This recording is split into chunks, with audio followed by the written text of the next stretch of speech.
Tonight, President Trump will give an address to a joint session of Congress. I look forward to attending the President's address, and I am happy to welcome my friend Abraham George, who will join me as a guest tonight. In addition, 3 other Texans will be joining the President tonight as his guests. Alexis Nguri from Houston, Texas, is an angel mom who lost her lovely 11-year-old daughter, Jocelyn.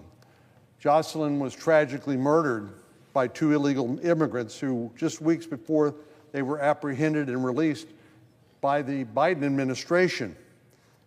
Next, from Texas, Roberto Ortiz from Weslaco is one of our brave veterans who served nearly a decade in the U.S. Border Patrol. Roberto's courage in the face of danger has been tested repeatedly as he's been shot on multiple occasions by cartel members while on the line of duty near the Rio Grande River in my home state.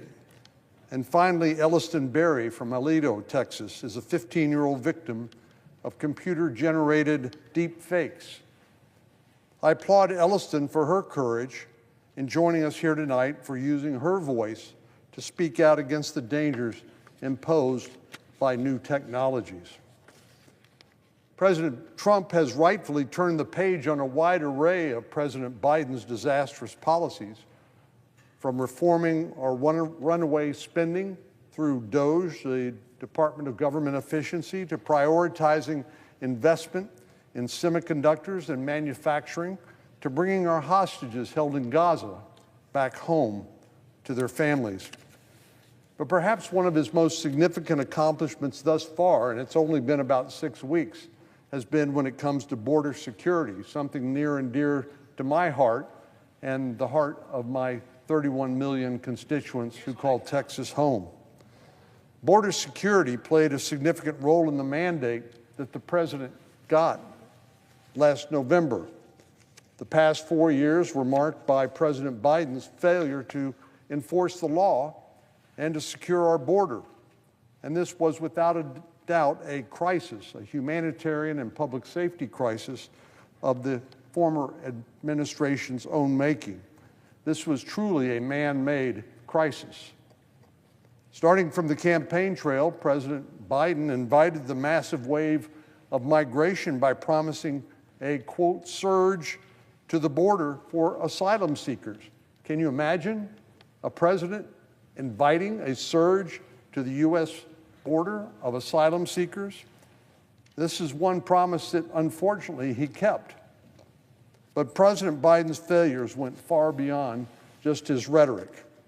In the early days of his presidency, President Biden basically reversed every policy President Trump had put in place, including the Remain in Mexico policy, which has been remarkably effective. In other words, people seeking asylum need to remain in Mexico while their claim is being processed.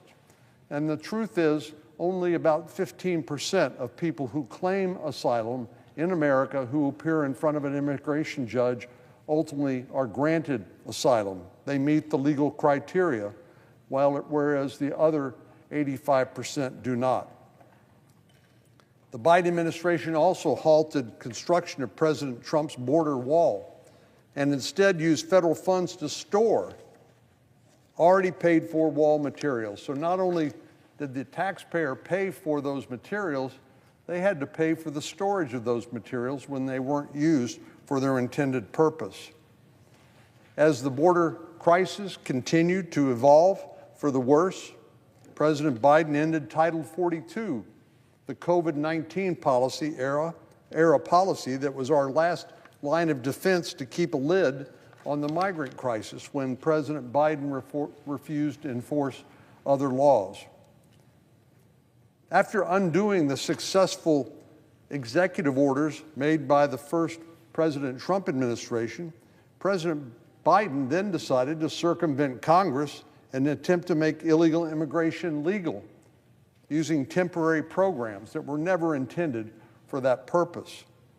His Department of Homeland Security created the CBP One app, the short for Customs and Border Protection, an app for your phone which allowed migrants to literally schedule a visit to a port of entry so they could then claim asylum and then enter the country.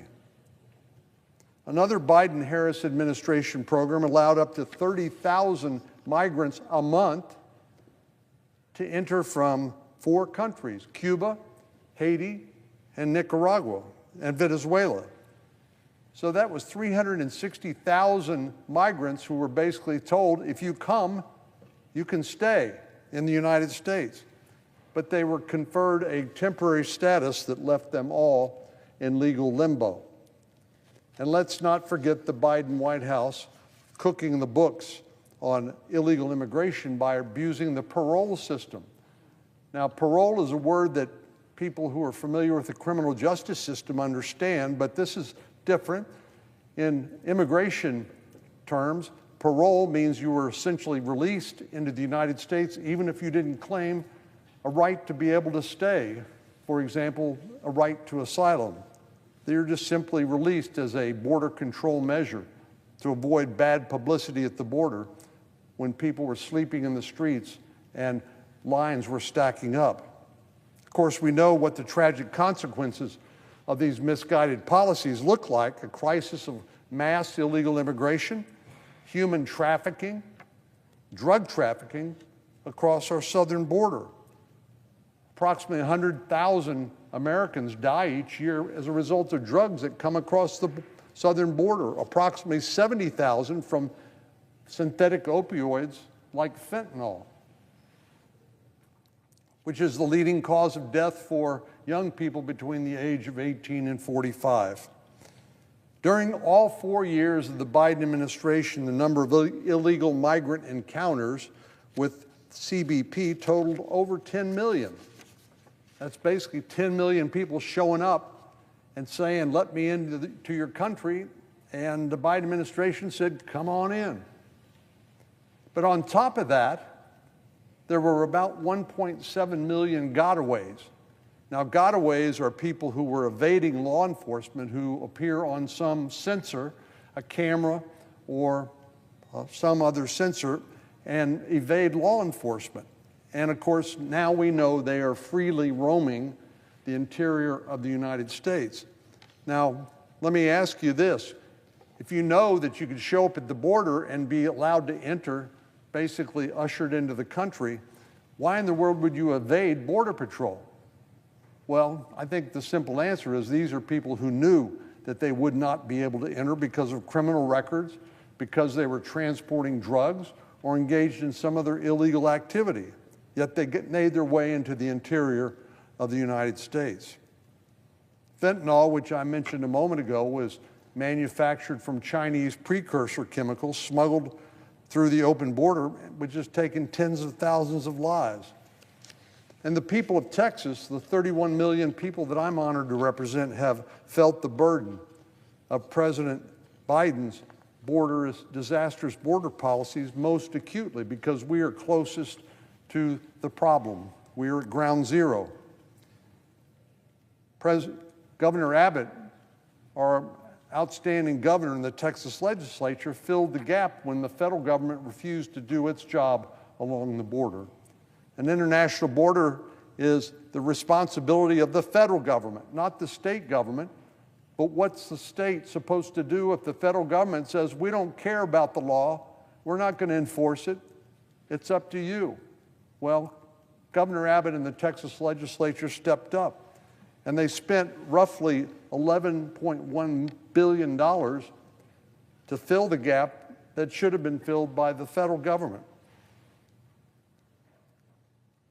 And for that reason, I am insisting that Congress fulfill Governor Abbott's request to be reimbursed the $11.1 billion that the state taxpayers had to spend that rightfully should have been the expense of the federal government and federal taxpayers all across the country. There could be no doubt that this historic crisis was the direct result of President Biden's policies, and that's one reason why I believe not only he did not run, but Vice President Harris lost the election. It was a rejection of those open border policies. I'm looking forward to hearing the President discuss tonight the incredible strides his administration has made in just about 6 weeks since his inauguration. Nowhere is that success more apparent than when it comes to border security. After 4 years of record highs, CBP is now facing record lows. The Border Patrol tells me now we can do our job. We're not relegated to changing diapers or transporting migrants from one facility to another. We can actually keep out the worst of the worst and enforce the laws when it comes to border security. As soon as President Trump was elected, even before he took office, the migrant flows began to subside. That's called deterrence. If you know the law is going to be enforced and you know you're not going to be successful in making your way into the country, why would you spend thousands of dollars in order to pay off a cartel member to smuggle you up to the border? During November and December of last year, after the election, encounters were at their lowest levels between the ports of entry, the lowest levels since August of 2020. In the first 2 weeks of January, Customs and Border Protection encounters were nearly 50% lower than they were at the same point in January 2021, 50% lower. During the latter half of the month when President Trump actually took office, apprehensions fell by a staggering 85% compared to the same period in 2024. You know, the statement's often made, elections have consequences. Well, one of the most important consequences of President Trump's election on November the 5th was we are now reestablishing border security. And the people of this great country are safer for it. During the entire month of January, there were less than 1,500 apprehensions a day, a nearly 40% decline from December of last year. And just 1 week ago, Customs and Border Protection hit a 15-year low of only 200 encounters in 1 day at the southern border. These numbers are pretty impressive, but they are not at all surprising. They are a direct result of the deterrent effect created by President Trump and Secretary Noem's policy changes. Migrants know that a Trump administration means our laws will be enforced. If you can make your way into our country using legal means, by all means, do so. As I mentioned earlier, our country is the most generous in the world when it comes to legal immigration. We naturalize about 1 million people a year. So if you have a desire to come to America, do it through legal means, not through illegal means. Instead of rolling out the welcome mat like President Biden, President Trump started his second administration by turning the traffic light red instead of green. On day one, President Trump declared a national emergency, which it was, at the southern border, giving him greater flexibility to implement his executive orders. He reinstated the Remain in Mexico policy and ended President Biden's disastrous catch and release policies.